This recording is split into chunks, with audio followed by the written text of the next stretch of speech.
On the day they faced the soul-devouring black magic, Rin ended up falling into a deep sleep and left his companions behind. After that, 300 years passed. The apparent peace and the quiet life many believed they had were just illusions, because the world was still covered by a persistent darkness. When Rin turned 13, a heroine appeared to find him at the magic tower. She had hair as white as snow and golden eyes. It was said she had heard stories about a prodigy mage who appeared only once every 100 years. Even though he was called Archmage Rin, he was still only 13, and despite the fame, he simply ignored her and kept organizing his books. The heroine insisted on calling him a genius or a child, but Rin rejected those labels and made a point of reminding her he had a name. She wanted to confirm if he really was the youngest 4-star Archmage in the Empire's history. Even recognizing he was still a child, she teased that it was hard to call him a prodigy when he still needed diapers, offering to change them every day if he accepted her proposal. Annoyed, Rin conjured a fireball to drive her away. The heroine ended up hitting her head on a bookshelf and was buried under books. That unexpected scene even made Rin laugh. At that moment, he became genuinely curious about her. She introduced herself as Lista Alter, a warrior of the Radiant Dragon Church, who, according to her own words, wasn't exactly honest about everything. She asked for Rin's help to defeat the Abyss, which was advancing toward the South Pole. In other words, she was inviting him to join the group of heroes. This group already had 2 well-known members. There was Kai's, a famous Imperial archer, and Pride, the fire dragon priestess of the Draconic Republic. Although Rin had no desire to die on adventures, he showed interest in knowing if those 2 were as interesting as Lista. She explained they weren't as crazy as she was, but promised there was something even more fascinating: the world itself. This idea of the world being interesting echoed strangely in Rin's mind. He spent his days studying magic in the tower, dreaming of becoming a 7-star mage, the highest ranked in the Empire. They said whoever reached that rank would uncover the whole truth about the world. For him, living forever reading books didn't seem so bad, but he knew that to master 7-star magic, he would have to know the world beyond the tower walls. However, traveling aimlessly seemed far too troublesome, and he wondered if it was really necessary. That was when Lista appeared so unexpectedly, asking for his help to save the world. This sudden proposal was enough to pull him out of his comfort zone. Even without any real sense of justice, Rin decided to accept. Later, he met Caius, who was a curious archer. He only hit the target when he was drunk and barely spoke. He also met Pride, a priestess who seemed more like a walking chimney, constantly smoking and blowing black smoke in Rin's face while laughing strangely. Despite these quirks, they proved incredibly competent. In their very first fight with a wild creature, Keys landed an arrow straight in the monster's eye, while Pride decapitated it with a torrent of fire. They were incredibly strong and found no worthy opponents among the wild monsters or the Abyss's servants they encountered on the way to the South Pole. Lista always joked with Rin, telling him not to fall in love with her even though she admitted she was very charming. But deep down, she was the one who worried about him the most, afraid Rin was naive enough to be tricked by another girl. 5 years passed this way. As their journey to defeat the Abyss neared its end, Rin's body began showing signs of wear. It was the result of years under enemy attacks. Close to the final battle against the Abyss, Rin was dying, consumed by a poison that corroded his soul and had no cure. Lista begged him to wake up, while Pride tried to break the curse, but nothing worked. There was no cure. Rin then admitted to himself that he didn't want to die. Lista tried to find a way to save him, but Rin asked them not to worry so much. He explained that he had already prepared for that, showing a magic seal on his chest and stomach. It was a Lesser Lord's filter, an immortality enchantment carved into his heart, a spell that would put his body into hibernation to heal him over time. He had no idea how long it would take to wake up, but it was the only option left. As he spoke, his body began to freeze to protect him. Before falling asleep, Rin said he would come back one day and asked his companions to win that battle. Lista replied that they would meet again anyway and asked him to promise he would really return. She promised she would stay by his side until the moment he woke up. Rin then made his promise even as his consciousness was pulled into the cold embrace of death. He felt as if he were floating in a void, sinking into a frozen swamp. As he sank into the darkness, his friends fought to avenge his fall and defeat the Abyss once and for all. That journey to explore the vast world together had come to an end before the final enemy. For Rin, everything turned to darkness. He struggled not to lose himself in that void. When he was exhausted from fighting against the darkness, he saw a light again. At that moment, a woman asked if he was okay, and Rin realized it was his mother. But he found the situation strange because he didn't remember having a mother and thought he was an orphan. The sun was very bright on his face, and he wondered where he was. Looking around, he noticed he was in Heroes' Square, a place he had visited before. There was a statue there honoring the heroines group, depicting Keys, Lista, Pride, and himself, the 4 heroes of that world. He asked his mother what year it was. Finding the question odd, she replied it was the year 1418 of the Teresian calendar. Rin wondered if he had been reborn in another body or if his memories had been overwritten. Everything felt so real, as if it had happened yesterday. Lista's laughter, Keys' drinking, Pride's smoke. It was hard to believe it had all happened 300 years earlier. He then wondered if they had really won the final battle. girl. He quickly concluded they had, because that statue was there, the sky was clear and peaceful. His mother confirmed that it was obvious. They also told him that if he visited the old magic tower, he could see his frozen remains preserved by his hibernation spell. Rin wanted to know more about what had happened to Lista, and his mother explained that she had stayed by his side until the day she died. It was sad, but also something beautiful. Rin thought it was incredible that she had kept that promise to the end. He approached the statue and thought about the promise that hadn't been kept, his own. Later, Rin began to research what people said about him. He discovered he had become a historical figure, someone celebrated by the emperor, who had ordered a monument built in his honor. Mage families and magic towers revered him as a saint, the great mage Rin. But for him, the last 300 years had left him with nothing but magic. The memories of the journeys, of his companions' smiling faces, had turned into legends for the world. But for him, they remained alive. Lista used to say that memories only truly became memories when shared with someone. Until he could see them again, those memories would stay only in his head, something he would have to live with alone. Now that they were gone, they had left behind a beautiful world. Rin wondered what he should do from there, and remembered he still had work to do. The Holy Human Empire divided mages into 7 ranks, from 1 star to 7. At the end of his first life, he had reached the level of 5-star mage. Only 2 people in history had ever reached the 6th level, and were known as those who had come closest to the truth of the world. He knew that if he hadn't left with Lista on that journey, he might have reached the 6th level, but he would have grown old and died without ever reaching the 7th. He was sure he would have deeply regretted not accepting that proposal. Even if he could go back in time, he would choose it again. He then wished that the world would remain full of laughter like hers. Lista used to say that the world they protected together might not be the ideal one they imagined, but whoever reached the truth could see what really happened. Because of that, Rin decided that in this new life, he would become a 7-star mage to finally escape the sadness and honor Lista, Pride, Keys, and himself, always grumpy but happy for having traveled with them. In the end, he said goodbye to his friends. The dead would remain in the past, while the living would keep moving forward in the flow of time. And so, he began his second life. He remembered a moment when Lista asked if he had a family. Back then, he replied that he didn't even know his mother's face. He said he'd been raised in the northern slums, and that if Headmaster Osiris of the magic school hadn't discovered his gift and taken him in, he would have died in the streets as an orphan. Pride remarked that it was a shame, and Rin said that even if he had a family, he wouldn't know how to deal with it. He didn't feel he needed anything like that. But Lista simply asked him not to overcomplicate things, telling him he had a good heart and would do well in the future. The next morning, Rin was woken up by the maid, who soon left to prepare breakfast while he got ready. He thought to himself that the memories of his past life had returned to the body of that spoiled 9-year-old boy only 20 days earlier. Now he was the eldest son of the Ludwig family, one of the Empire's 5 great magical families. In his previous life, he had been an orphan, but this time he was reborn into a noble family. To adapt to this new life, Rin knew he would have to work hard. He was greeted by the maid and by his mother, who said it was the perfect moment to tell his father that breakfast was ready. His father, Kevin Ludwig, remarked that even while sleeping, Rin seemed a little tired, probably because of the trip. When Rin went to call him for breakfast, Kevin thanked him but explained he would eat later since he needed to present his thesis and was in a hurry. He said eating would make him sleepy, and he wanted to stay focused. Rin asked if he could help with anything and offered to fix the magic circle his father was working on. Kevin accepted the help, but warned that if they were late for breakfast, his mother would be angry. Even so, Rin began explaining in a complicated way how magic worked, saying it was about expressing natural laws in numerical form. He soon noticed a conflict between 2 runes and corrected the problem by substituting one of them using Imperial Equation 41/2. Kevin was impressed. It was such a difficult problem that even the Empire's top scholars hadn't been able to solve it. It was an ancient and powerful spell, created around 200 years earlier, that could protect many people against natural disasters like floods or landslides. Surprised, Kevin wanted to know how his son had done it, considering he only knew basic magic until then. Judging by Rin's magical skill, he seemed very unusual. Even so, since he was of the Ludwig mage lineage, it was assumed he hadn't inherited much talent. At that moment, Rin broke the serious mood by saying they could go have breakfast now. Kevin laughed and hugged his son tightly, saying of course they could. Later it became clear what Rin's family was like. He had a mother, father, and a 6-year-old little sister named Sari, an adorable girl who always peeked at her brother. She had shiny black hair like silk and red eyes, inheriting the Ludwig family's features just like Rin. However, she didn't really like him much, since in his memories, Rin had never been very kind to his sister. More than cold, he had been indifferent to everything. He then remembered Lista's words, telling him to value people. Rin recognized that it was a world where everyone always seemed busy, but Lista believed in him because she thought he had a good heart. Annoyed at his own thoughts about Lista, he called his sister into the room, offering to teach her magic or play with her. Siri ran off excitedly but returned shortly after carrying the book Basic Formulas for 1-Star Magic. Rin was surprised that she was already reading a book like that at only 6 years old. She was very excited, which reminded Rin of someone very curious he had met in the past. Lista used to ask the name of everything and tell stories about distant places, acting as curious as a child. Deep down, Rin had had always liked those moments. He then began to explain everything to Sari in very simple terms. He talked about magical circles and squares, comparing them to houses made of different materials. He explained that the shape of the magic circle determined the magic's attribute, like the triangle representing fire, or the fan meaning wind. He continued with the runes, saying they were magical words, U for binding, R for dispersing. For example, an I rune in a magic triangle became a binding fire spell. Before that, Rin even had to explain what addition and subtraction were, starting with the basics. The household servants watched everything in amazement. They were seeing young Master Rin act completely differently since the day he visited Heroes' Square. Later, the parents found the two of them together and were moved by the scene. The mother even said she wanted to have a painting made of that moment. Kevin agreed, but joked that by the time the painter arrived, they would have already gotten up. Kevin also noticed Rin was teaching Sari magic and commented to his wife that ever since he returned from the square, he seemed like a completely different person. She even asked if their son might be possessed by the abyss. Kevin denied it, saying he understood the change because he himself had had a similar experience. He explained that when he was a student, he had had the honor of meeting the original Lord Rin. At that time, he boasted about being a 3-star mage, while Lord Rin reached 5 stars during the war. Living in an era of peace created by the heroes of the past, Rin realized how all of that made people complacent. He himself had similar thoughts about it, even at such a young age. His mother even wondered if Rin really was frozen in time. Kevin, his father, explained that yes, he had mastered ice magic so perfectly that he kept the appearance of an 18-year-old. But beyond that, Kevin didn't know many details. He explained that inside that ice there was an ancient magic called Lista, which could awaken only on its own, or through Rin.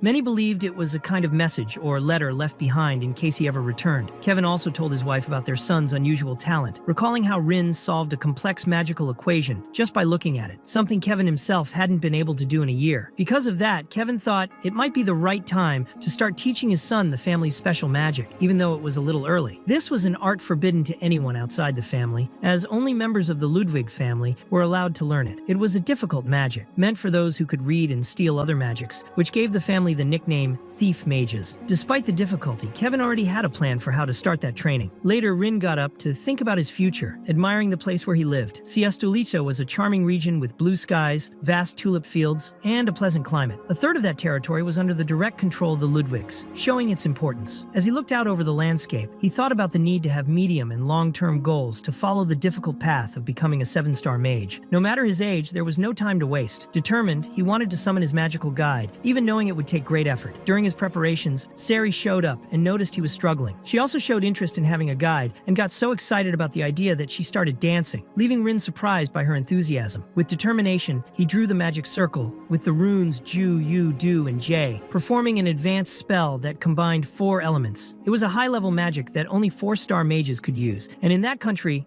only 10 mages had that skill. Even so, Rin managed to summon a huge pillar of magic, but suffered greatly from the effort, bleeding from his nose and eyes. He realized his body still wasn't ready for such advanced spells. Fortunately, it was just a guide spell. If it had been an attack, he might have died. Despite the difficulties, he managed to summon the Ludian, his guide, which served to assess the mage's abilities and identify their potential. The Ludian also indicated which spells to practice, acting like a specialized advisor. Although it seemed like something basic, it was actually a 4-star spell. Sari loved the result, while Rin had to rest to recover some magical power before trying to summon her guide. Later, he was reviewing the information provided by his guide. His magical power was at 3,024 points, a little below the standard expected for a beginner mage. The magic circle was at 77 and his endurance at 64. He realized he still had a long way to go. During this analysis, the guide detected an old magic manual restricted by bloodline, concluding that he was qualified to learn the techniques Belquerius and Belquerius. Rin reflected on his current body, realizing it wasn't as useless as he'd thought. He remembered an old episode when he was traveling with Lista. A young mage approached him, dreaming of becoming the Empire's next supreme mage. Although he had average skills, he possessed special eyes that could replicate any spell they saw, allowing precise counterattacks even against Rin, who was the most powerful mage in the world. Remembering that moment, Rin finally understood the true power of the Ludwig lineage. The Belquerius technique allowed one to identify what spell an opponent was casting just by watching their movements, making it possible to choose the ideal counterattack. Belquerius was an even rarer power that only 3 people in the Empire's history had awakened, allowing not only the identification, but also the appropriation of the enemy's spell. It was because of these abilities that the Ludwigs became known as thief mages, for their eyes were unique. With that, Rin understood that he needed a clear goal. He knew that without enough magical power and endurance, he would never return to being the great mage he once was. Because of that, he decided to train hard to achieve that dream. At another moment, Kevin approached him to talk. He explained that, although it was a little early, he thought Rin could already start learning the family's magic. For that, from that day on, Ellen would be his mentor. When she returned to the academy, Kevin himself would take over his training. Rin had vague memories of Ellen, his aunt, since his memory was still weak. Kevin mentioned that she was an exceptional teacher at Delataine Academy, with remarkable magical talent, but above all, someone who loved her nephew more than anything. When Ellen appeared in the library, he noticed her long black hair and the striking red eyes, typical of the family. She seemed annoyed, thinking it was absurd to teach a child so early who was still unprepared. Even so, she wanted to know if Rin really wanted to learn. Firmly, she told him that from now on, he would call her Professor Ellen, making it clear she wouldn't tolerate slow or inattentive students. And so began Rin's rigorous bloodline magic training, marking the start of a new stage in his life. Bloodline magic was carefully documented to prevent mages from outside the family from stealing it. Because of that, the learning had to happen in person, with a family mage transferring the knowledge directly into the disciple's mind. Ellen explained she would demonstrate only once and asked Rin to pay close attention. She started using Belquerius. Her eyes shone intensely, making Rin remember that familiar feeling, the same eyes he had seen before in another mage. The demonstration was impressive. To master this technique, Ellen explained it was necessary to calculate 3 spells at the same time. Rin, however, believed he could do it. Ellen, satisfied with his confidence, wrote down several formulas, something much more theoretical than Rin expected. He reflected that if the founder of the Ludwig family hadn't imposed genetic restrictions, he would already have access to that technique without so much effort. Ellen even asked if it wasn't too complex for him to try, saying she could make an exception, but Rin thanked her very much for the guidance and assured her he could manage on his own. He sat down to study while Ellen stayed nearby, watching. Even when she asked if he wanted more help, Rin simply ignored her. Ellen doubted very much that he could learn on his own, and made it clear she wouldn't help him later, even if he came back crying. But even saying that, she ended up returning. She sat beside him, pretending just to watch him. But every time he had a question, she would solve it for him and pretend nothing had happened. She kept up this behavior for a long time. When she had to leave for a moment, Rin's mother appeared, commenting that Ellen was a bit strange, not very direct, but actually eager to teach him. She advised her son to ask his aunt some questions because when she was younger, she had always been like that. Later, Ellen kept watching, waiting to see if he would have any doubts. Rin found this extremely annoying, even more than Sari, who was only 6 years old. To tease her, he made up a question, saying he hadn't really understood a part. Ellen threw the book aside, full of pride, saying she knew he couldn't do it alone. She explained everything so animatedly and exaggeratedly that Rin got lost in so many words. Even with these difficulties, Ellen's teaching was consistent. Although it required a lot of effort, thanks to her, he greatly reduced the time needed to learn the theory and even gained practical experience. On the 10th day of studying under her guidance, Rin felt an intense pain in his retinas. It felt like his head and eyes were going to explode. Everything in front of him turned red, and it was at that moment that his eyes were marked with the sign of death. Information from the entire universe began transferring directly into his brain in the form of numerical formulas. Even his own magic appeared to him as numbers and calculations. In that instant, Rin understood that magic was pure mathematics. When he looked at Ellen, she noticed the result and asked if he had managed it in just 10 days. She was extremely impressed, remembering that even with special education, she herself took 7 years to master Belquerius. They told her it would take 70 years to master it completely, but that boy had done it in just 10 days. She even thought Rin might rival the legendary prodigy mage of multiple channeling. Later, Ellen told all this to Kevin, who was also very impressed. She commented that thanks to Rin, the Ludwig family could become the leading magical house of the Empire. She praised the boy a lot, while Kevin, as his father, admitted there was nothing more to add. During this conversation, another person entered the room. Kevin asked the messenger to send a letter to Rin's grandfather, the former head of the family, humbly requesting his guidance because he believed his grandson possessed rare natural talent. The messenger respectfully said he would spare no effort for the young master and would do exactly as ordered. Thus ended the spring, giving way to the rainy summer. Dark clouds covered the continent, bringing constant rain day after day. Rin was incredibly busy during this period. During the day, he learned magic with Ellen and also taught the basics to Sari whenever he had time. At night, he focused on physical training and magic. The development of modern magic he learned with Ellen and from books was truly remarkable to him. Coming from 300 years ago, he was shocked to see how they had simplified many complex formulas. Activation time had been reduced, and the power of spells had increased greatly. The quality of magic had improved tremendously compared to what he knew.